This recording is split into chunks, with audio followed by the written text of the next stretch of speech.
with the United States. We have a lot to discuss with Democratic Congressman John Garamendi. He's a member of the Armed Services Committee. California Democratic Congressman John Garamendi. He's a member of the Armed Services Committee. Congressman, you heard the president today say that Democrats, they have terrible policy, that they're bad politicians, but they are good at one thing, obstruction.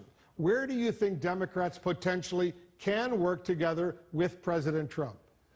I'm going to start in a slightly different place. The reason the repeal and replace didn't go anywhere, and the reason that the taxes are not going to go anywhere, is that they are terrible public policies. Repeal and replace, 20 million, 25 million Americans would lose their health care. Americans said, no, no way. With regard to taxes, if you're a deficit hawk and you're looking at this proposed tax cut, you're looking at a $2.5 to $5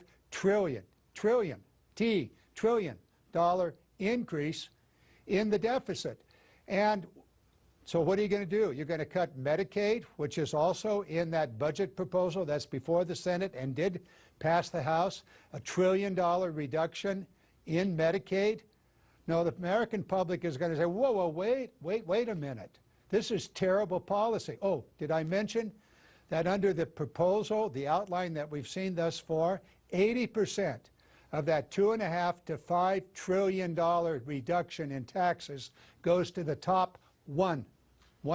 But there are some areas, Congressman, I assume there are some areas where you would be willing to work with the president and the Republican leadership. For example, lowering the cost of prescription drugs. The same drug, a prescription drug in the United States, as you know, winds up costing a lot more than the exact same drug costs, whether in Canada or England or other countries. You would be willing to work with him on that? Oh, excellent point, and absolutely true. Democrats have proposed that time after time. We've tried to put that into, in fact, we offered that as an amendment to the repeal and replace legislation some 60 times. That went through the House of Representatives, but they would never, the Republicans, would never allow that amendment or that bill to have a vote. So yes, absolutely, and there are many other things that we can do to assist and to make the Affordable Care Act work. But keep in mind, just this last week, the president did two things to seriously torpedo, sink, otherwise cause to failure, the Affordable Care Act, Obamacare. First, he allowed really junk insurance policies to be sold across state lines called various alliance programs. If you'd like to get into a discussion about that, as insurance commissioner for 8 years, I went after those characters because they were a bunch of fraudsters. Secondly, he took away the CSR, the consumer, of the buying down subsidies. Of the subsidies, absolutely. And that's some 7 million people immediately. What he says on the subsidies is that these are just bonanza revenue for the big insurance companies that are making a ton of money by eliminating those subsidies. He's going to keep the insurance going for folks out there, but the insurance companies, the big insurance companies, are not going to have the enormous profits, he says, that they currently have. What do you say about that? Well, first of all, he never bothered to understand what the Affordable Care Act does. Written into the foundation of the Affordable Care Act, Obamacare, is a requirement that the profit and overhead administrative expenses of the insurance companies cannot exceed a certain percentage. And that percentage is fairly high. It's in the 80% range, depending upon the nature of that insurance company. Secondly, the subsidy buys down the premium. It buys down the premium, that is, it subsidizes the purchaser of that premium. And these are people that are 250% of the poverty rate in a given area. And most of the people that are going to be harmed here are in those areas that voted for Well, let me ask about a specific proposal that's going to be on the table soon.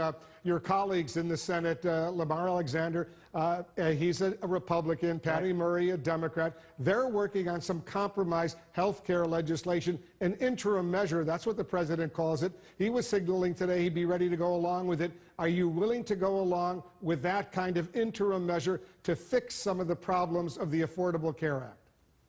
Absolutely, and we've been screaming and shouting that that be done, particularly this subsidy program It takes one line to solve that problem. The president says it's illegal. Well, it's before the circuit court, and nothing is illegal until the court actually rules on it. But we could solve that with one simple sentence, that these subsidies are authorized to be appropriated. That's all you need to do to solve that particular problem. Once again, we have offered amendments on the floor of the House and in the Senate to do that, totally rejected by the Republicans, which brings me back to the fundamental point. The problem here is not that the Democrats are not working with the Republicans.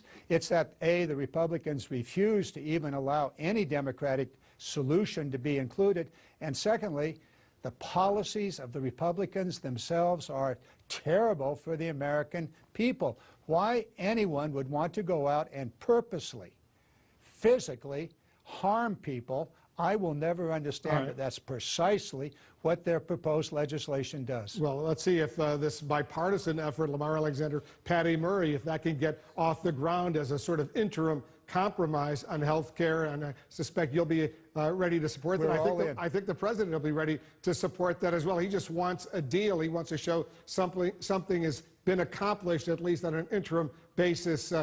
Congressman, there's more we need to discuss, including major national security issues coming to the fore today, including North Korea. We'll take a quick break. We'll discuss that when we come back. Thank you. The breaking news: North Korea now says it is not, repeat, not interested in diplomacy with the United States until the North Korean regime develops a weapon capable of reaching the east coast of the United States. Only moments ago, the State Department here in Washington said it's up to North Korea to change course and return to what is described as credible negotiations. We're back with Democratic Representative John Garamendi of California, who's a key member of the Armed Services Committee. So what do you think, Congressman, about these statements? The statement from the North Koreans, statement from the U.S. Secretary Tillerson said diplomatic efforts will continue until the first bomb drops. Do these statements from both sides reflect any desire to negotiate? This is a huge, tragic situation in which we're spiraling downward very, very rapidly here. The rhetoric is from both sides, both from the United States, from the president principally, even Tillerson's most recent remark, and of course from the North Koreans that are always bombastic in their statements. But now this war of words really sets the entire world on edge, and certainly for our men and women in the military in Korea and the millions of South Koreans, they are scared, and they should be. It's a very, very taut tripwire in the Korean Peninsula. And there's almost always some sort of an incident between the armed forces of the North and the South, and even the United States. And any one of those incidences could set off a tragic and horrible war. With regard to the negotiations, it's not surprising. After the President of the United States rejects a program, the joint program with 6 of the major countries of the world in agreement, and in agreement that there was no violation, and the President simply pulls the plug on that, it's not a surprise that North Korea is going, well, we're not going to negotiate. We can't trust the United States. You're talking about the Iran nuclear agreement, which on Friday the president did not certify that the Iranians were complying, but he didn't completely reject it. He sent it to the Congress, the House, and the Senate for further review. But let me get to something else he said today, very specific. He was asked if his visit to South Korea next month, part of an Asian visit, if he were to visit the demilitarized zone while in South Korea, would that provoke North Korea? And he said he'd take a look at it. Do you think it would be wise for the president to visit the DMZ when he goes to South Korea next month? I've said many, many times, this is the time for Teddy Roosevelt's admonition.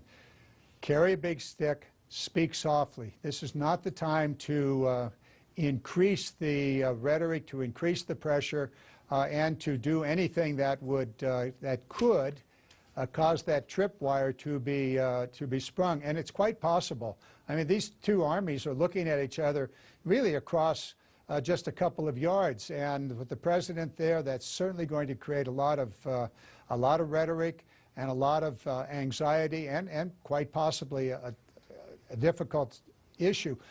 We've got to get to negotiations. Clearly, the Chinese are key to this. Russia is a key. Japan, South Korea. Negotiations are still possible, but you've got to cool the rhetoric. And frankly, it's not just speak softly, it's tweet softly. Ramp it down, take it down, and get back to the negotiation table, and don't talk about bombs. And yes, certainly North Korea is going to continue to try to improve its bombs and its intercontinental ballistic missiles.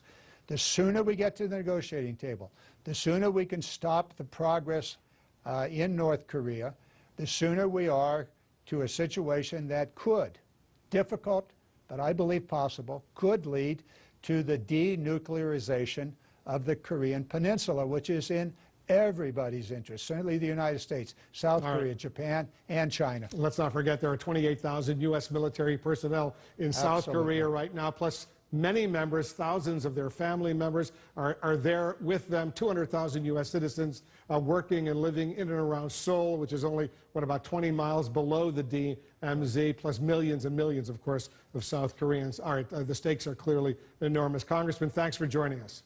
Sure, thank you. John Garamendi of California. Coming up, we have new information coming in on those alarming new threats from North Korea. Kim Jong-un's regime working on a ballistic missile that could hit America's East Coast.